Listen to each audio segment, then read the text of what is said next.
السلام علیکم۔ کیا آپ جانتے ہیں کہ مدینہ منورہ میں ایک ایسی مسجد بھی ہے جہاں نبی کریم صلی اللہ علیہ وسلم نے اپنی پوری امت کے لیے دعا کی تھی؟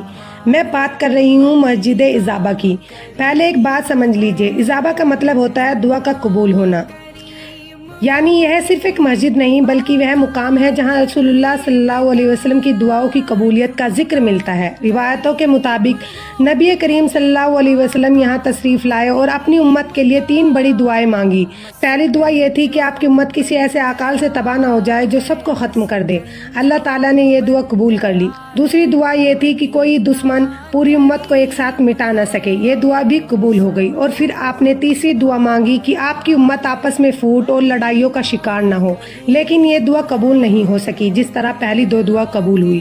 اور یہیں ایک بڑا سبق چھپا ہے۔ آج اگر ہم اپنی حالت پر نظر ڈالیں تو اکثر ہماری کمزوری باہر کے دشمن نہیں بلکہ آپسی نفرت، تفرقہ اور پھوٹ بن جاتے ہیں۔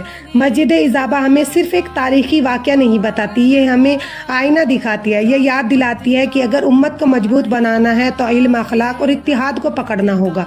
آج یہ مسجد نبوی کے کچھ ہی منٹ کی دوری پر موجود ہے۔ ہزاروں زائرین وہاں جاتے ہیں، نماز پڑھتے ہیں اور دعا کرتے ہیں، لیکن جب بھی آپ مسجد اجابہ کا نام سنیں تو صرف ایک عمارت کو یاد مت کیجیے بلکہ لاڈلے پیارے حبیب تاجدار مدینہ محمد مصطفیٰ صلی اللہ علیہ وسلم کی محبت، ان کا اتحاد، اپنی امت کے لیے فکر کو یاد کیجیے کہ آپ صلی اللہ علیہ وسلم نے اپنے آخری وقتوں میں اور ہمیشہ اپنی امت کے لیے کتنی دعائیں کی۔ اللہ تعالیٰ کے نبی چاہتے تھے کہ ہم لوگ آپس میں اتحاد اور مل جل کر رہے اور محبت کریں، اور اس دعا کو یاد کیجیے جو نبی کریم صلی اللہ علیہ وسلم نے ہماری خاطر مانگی تھی، اور خود سے ایک سوال کیجیے، کیا میں امت کو جوڑنے والوں میں سے ہوں یا توڑنے والوں میں سے؟